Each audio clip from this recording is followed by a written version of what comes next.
Washington report for this evening, June 19th, 2025. June 19th, 2025. All right, joining me as always is our DC correspondent, Jim Papp of theconservative.org, theconservativecaucus.org, theconservativecaucus.org. All right, there you go. Ours, worldviewtube.com. Brought to you in part by our foundation, worldviewfoundation.com, worldviewfoundation.com. You can also support us by going to worldviewtube.com/sponsors. Don't forget, I take Bella Grace, this elixir, every day, loaded with powerful ingredients. Collagen, peptides cut short so your body actually absorbs it, helps your skin, your hair, your nail growth, your gut health, because you know what? Your gut's made of collagen, has collagen in the lining, helps you stop leaky gut. And then you got the astaxanthin that crosses the brain-blood barrier to take on the free radicals. You got the cat's claw, which is the anti-inflammatory. 80 clinical trials on it. You can find out more at worldviewtube.com/sponsors. Joining me now is Jim Paff. Hello, Jim. Hair's too short or needs to grow more, are you? What's that? Say it again. You're not saying my hair needs to grow or it's too short? No, I'm only speaking about myself. Listen, I really believe in supplementation, so I'm going to pitch your product a little bit there. That's really important stuff. Well, so thank there you. you go. I thank you. It's my hands used to crack and bleed like horrific for years and years, and I didn't know what to do. In fact, here's a picture of it. I couldn't do anything to stop it. That's actually on a good day. All that cracking and bleeding, that's actually on a good day compared to what it would be. But I just couldn't get that to stop. And it would crack, and then it would cover over, and then it would crack and bleed, and it was very painful. And then when I got on this Bella Grace in December of 2023, it all cleared up. And Dr. Lucky said I had a leaky gut, psoriasis, and all that's tied to that. Your gut's lining is made of collagen, and that helped you out. And that's just one of many benefits. You're Maha before there was Maha, so there you go. I was absolutely Maha before Maha. I was like Barbara Mandrell. I was country before country was cool. That's right, exactly. Logan doesn't know that song. No, he has no idea. Yeah. I had a crush on Barbara Mandrell when I was a kid. Oh my gosh, yes, every young guy. Yeah. Absolutely. Do you not? You don't even know what we're talking about, do you, Logan? You really don't. It's hilarious. It's a generational thing, that's for sure. Should we show him a little bit of that? I don't even know if it's available out there. It is. There you go. Why are you laughing, Logan?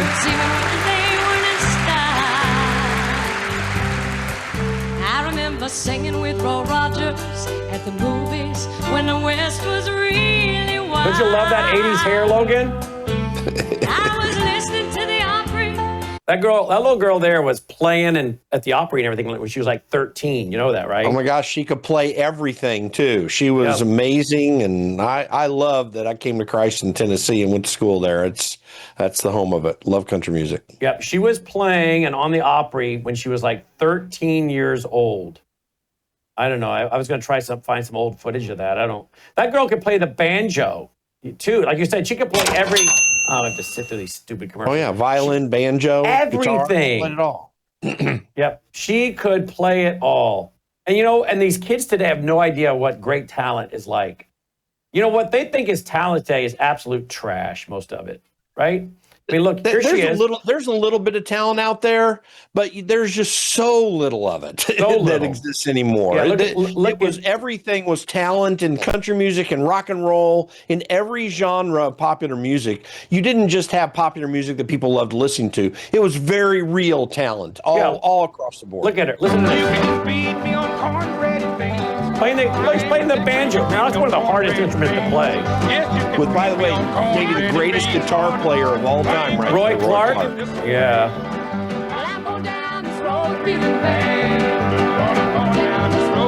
Look at her playing that guitar. That's banjo, actually. Sorry, banjo, but oh well. I'm telling you, we're you know what? Forget DC politics. We're all tired of it. We're sick of the politics. Let's just talk. I hope I'm proof that people in DC are not shallow. Let's just talk music. Man, I really wanted it. Logan, find me a video of Barbara Mandrell at the Grand Ole Opry at 13. Find a bit. He's like, Poopy Woody Whitey? It's like the Grinch in there. It's like the Grinch, Jim Carrey in there. Find me a video of Barbara Mandrell at the Grand Ole Opry when she was like 13. I mean, that gal it's going to be in black and white. Got to be a black and white video. I've seen it, but maybe you won't find it online. Maybe you won't. I don't know. I don't know how we got off on this because I was MAGA before MAGA was cool. I brought up I was country. That's before it. That's how we went down this rabbit trail. It is. But it is a good rabbit trail. Yeah, it is. And by the way, she's been married to the same man for like a gazillion decades, right? Yeah. Yep. Yeah, she's living real life right now. I haven't seen her performing anywhere. I haven't noticed it, at least. She almost got killed. She was in a car wreck. Remember that? That's true. That's right. All right. If we must, we'll go on to other things. What? Let me know if you find the one where she's in the Grand Ole Opry as a kid. What's going on in D.C.? There's this little Iran thing happening, which is just, Are you getting as tired of talking about it as I am? Yeah, in a way. I mean, you got to, because this thing's still developing, and Donald Trump's just put a 2-week timeline on the back end of this. Listen, I'm really pleased by the fact, in terms of having to talk about it, I'm really pleased by the fact that it really does seem to me that Donald Trump's just not trying to warmonger this. Now, he set a date certain here, and frankly, I don't think Iran's going to come through with it.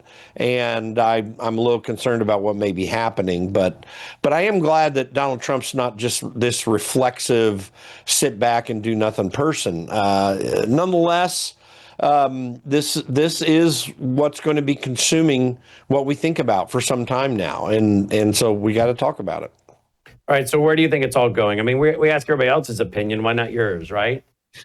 If when I'm just looking at the circumstances it's developing, there's going to likely be kinetic action. Donald Trump's not a guy to say you got 2 weeks and then not to follow through. So I cannot for the life of me see how Iran is going to come around and really bend the knee. I think that it's hard for this kind of a radical regime to be able to do such a thing. I don't think that they're even though I'm not trying to directly equate Democrats with the Iranian mullahs or anything, but when you're in just like Democrats having to deal with the fact that they don't want to back off of the beliefs that they have, which is obvious, because you have to admit failure. Well, when you get into this even more high stakes sort of a situation where you've got a radical Islamist regime that has really been brutalizing its people for a long period of time, to admit error and to change course, it's even much harder to do in situations like that. And that's where I see things going at this moment. I don't know. I'll be pleased if it doesn't. Very pleased. Mm-hmm. Let's go over to worldviewreport.com, see what we got there. Iran now using sophisticated cluster bombs. Have prevented peace. I'm sorry. As you know, they hit a hospital last night, injuring a bunch of people, which is really, really, really sad. But Iran's now using sophisticated cluster bomb missiles. That was in the news, of course. And by the way, real quick, take a look at this. They hit a hospital. No one says anything negative about Iran. I haven't heard one negative thing about Iran, even though I'm not in full agreement with the precise manner in which Israel's gone into Gaza. They do anything where we know that Hamas purposely puts citizens in harm's way so that they can have the narrative. They always get the narrative. I just find that really interesting. Yeah, I do too. Hey, talk about Tennessee. I don't think we talked about this yesterday. If I did, please tell me. Supreme Court yesterday ruled on my state of Tennessee, where we're not going to be allowing the pushing of transgenderism on children in surgeries. Supreme Court delivers crushing blow to transgenderism and a resounding victory for parental rights. Supreme Court delivered a 6-3 decision on Wednesday. So there you go. Yeah, I need to. I wish I had it quickly handy. I didn't know we were going to talk about it, but this is a really important decision. Clarence Thomas's concurring opinion. John Roberts wrote the opinion on this. Clarence Thomas's concurring opinion is really, really amazing, because the thought that there would be state actors that would bypass parental authority over children, which should be a sacrosanct concept, except in rare cases of physical and sexual abuse. And there are reasons to break that barrier, but they must be very severe. That we have bypassed parental authority and we've put children under state authority. And what is so obscene about it in this day and age, I mean, it's one thing when there are political ideological differences and they want to go after homeschoolers, which is obscene and absurd itself. But when you go to the point where the state authorities, as is in California and now is in the law in states like Colorado, when you have the state say that young children can be mutilated because some quote unquote expert says that they've got gender dysphoria, that is the most obscene form of government that there is. Clarence Thomas specifically addressed that issue. And one of the things that he said in there that I thought was very, very important is he made the point that states have a right to demur when it comes to the authorities. Individuals have a right to do that as well. And we have left this idea that the individual has rights that are secured directly for them by God. We have entirely left that idea.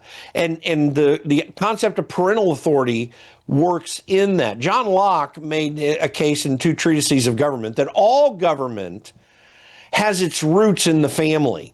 The parental authority is the beginning point of government in societies, and we cede some authority to provide security, and that security is there for military and some very rare things. Actually, the Constitution does a good job of limiting what those things are, but it should never go beyond that. We're in an age of government control, and it's really scary, and I'm so glad the Supreme Court made the right decision on this. But that idea that the government ought to be able to allow young children to be mutilated, and I'm talking even prior to preteen years, is obscene. It should never be allowed in a culture under any circumstances.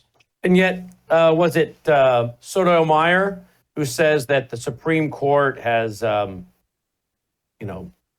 abandoning the transgender children and their families, and claimed that the court was somehow, undermining its whole function for existence?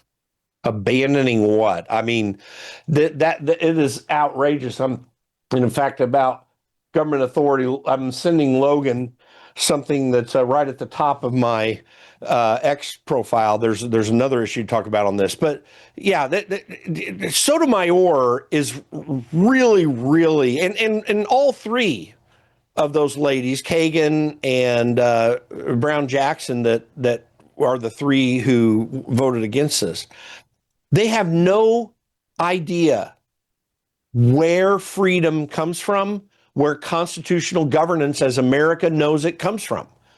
They really do believe the state has a role to play in the lives of people, and the state really has no role to play in the lives of people. Not to protect us from corporations, certainly to make the rules of the game fair, but not to protect us from corporations or to protect us from somebody's ideas. The entire Bill of Rights and the fundamental concepts laid out in the Constitution are to protect individuals from state authority.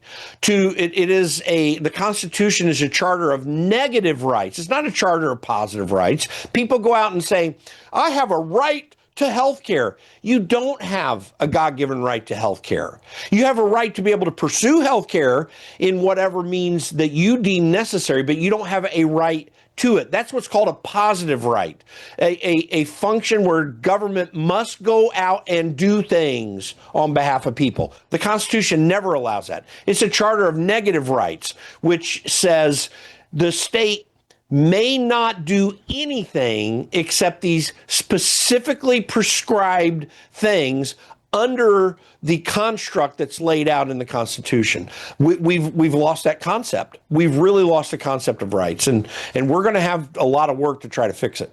Mm. Did you say you had something on your X account tonight? So I don't know if Logan saw that, but I shared a video of Barack Obama. Oh yeah, if you think, yeah, if you think that well, go ahead and play it. Okay. And I'll Here it is. But part of what we're going to have to do is to start experimenting with new forms of journalism and how do we use social media in ways that reaffirm facts, separate facts from opinion. We want diversity of opinion. We don't want diversity of fact. By the way, it will require some government, I believe, some government regulatory constraints around some of these business models in a way that's consistent with the First Amendment, but that also says, look, there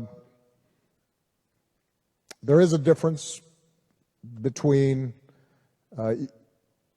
these platforms letting all voices be heard versus a business model that elevates the most hateful voices or the most polarizing voices or the most dangerous in the sense of inciting violence voices. And that I think is going to be a big challenge for all of us that we're going to have to undertake. Okay. So think about this. Who determines what's a polarizing voices? You know, polarization is the concept that, like a magnet, there's a north and a south pole, and there actually can be in discussion, like the never the twain shall meet. But who decides what's polarizing and on what basis? I mean, what if your side of that polar opposite is obscene and absolutely evil? Then someone needs to come and polarize it and clarify your evil. That they want to decide through government how to do that. The First Amendment gives no authority to government at all. I mean, there's zero authority for the government when it comes to speech. This actually causes a lot of problems because then you get into situations like we were dealing with in the 70s and 80s. Well, can the government restrain and restrict pornography, for example? Well, I think that's an important discussion, but the question we have to ask is that speech? What is speech? When you look at the discussion that took place in the founding of this country related to those issues, their number one goal was to protect political speech, to have the government say nothing about political speech. If you don't like polarization, just read the biography of Samuel Adams sometimes. This guy was a rabble-rouser. And anyone who saw the John Adams miniseries that Paul Giamatti played John Adams there, take a look at how Samuel Adams was portrayed there. When you really look at the history in detail, they kind of got it a little close. And that included a very disturbing tar and feathering scene. And some of the things there probably did go overboard. But this kind of speech was very real. You had challenges in the discussion. This idea that Barack Obama is talking about perfectly describes what we were going through in the last 4 years in the Orwellian Biden administration. FYI, quick side note, I think Tom Fitton is fit to be tied of Judicial Watch. They were arguing for the release of all the internal government documents related to the Twitter files. And you had Pam Bondi's Justice Department arguing against their release. Why is that?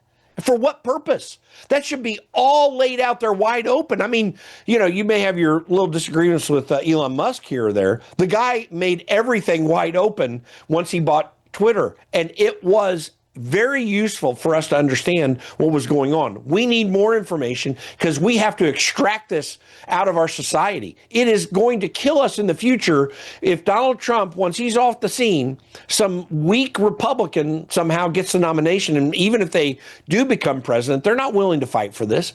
Donald Trump's our one opportunity to make all this clear and to hold people like Barack Obama accountable for the destruction that they have wrought upon our country because they have an idea that is not American in any way. The man is not American in his idea of what government is about. It's not American at all.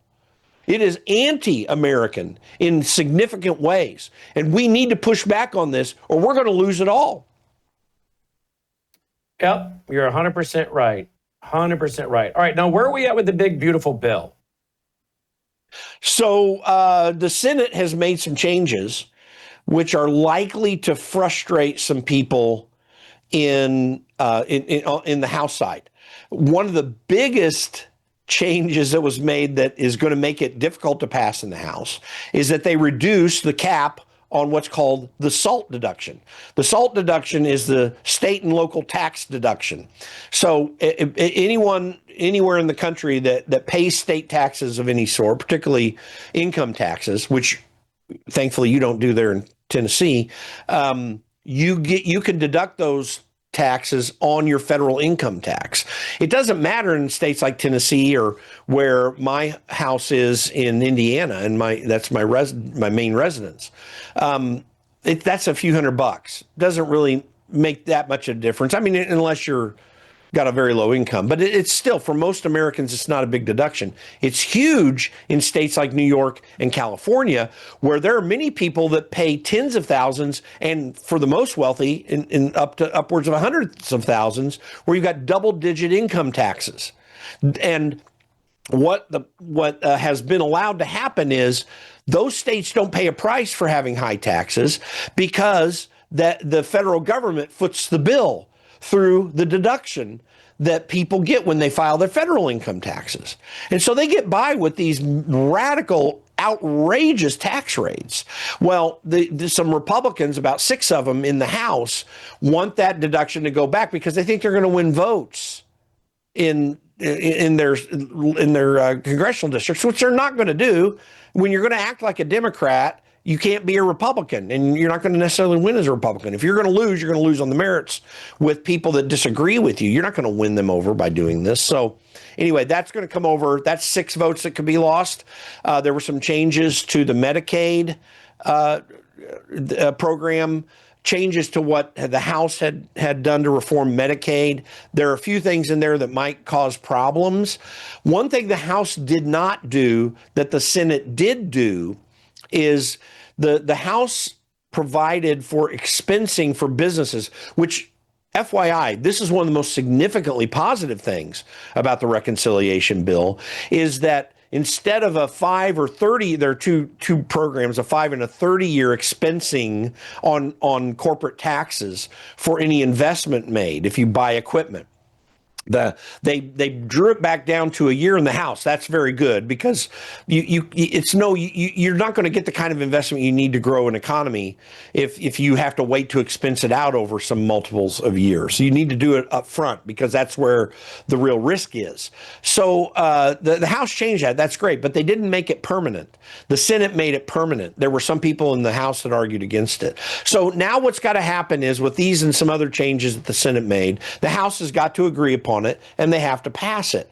And that's going to be up in the air because of some of these factions that I'm talking about. I do ultimately think it's going to pass, not the kind of cuts to government that I would hope for, but you're going to have these tax changes made permanent. And that is going to be one excellent aspect of this legislation. And then we got to get on to the rescission packages, hopefully $500 billion to $1 trillion of which the Trump administration will send over so we can take the next step.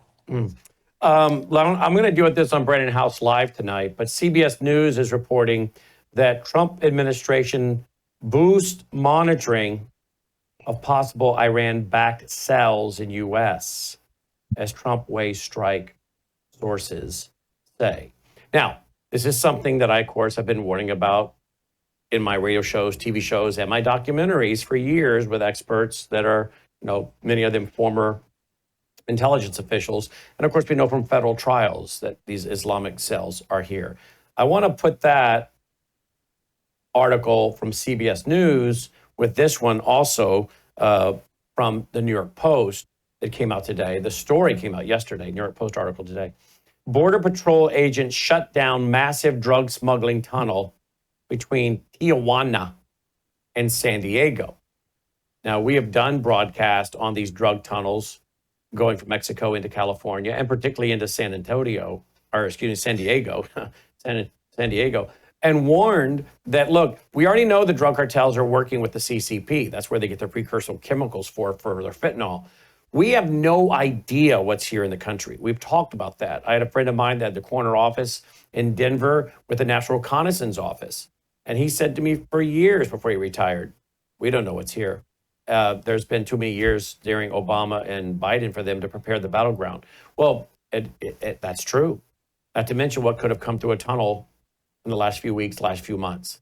So I find it interesting that these two stories are lining up tonight. Trump administration boost monitoring of possible Iran-backed cells in the U.S. as Trump waves strike, and the fact that, again, we just have more proof of tunnels that can be paid for by terrorist groups on behalf for the drug cartels. If you'll let us use it, we'll help you, or we'll help pay for parts of it.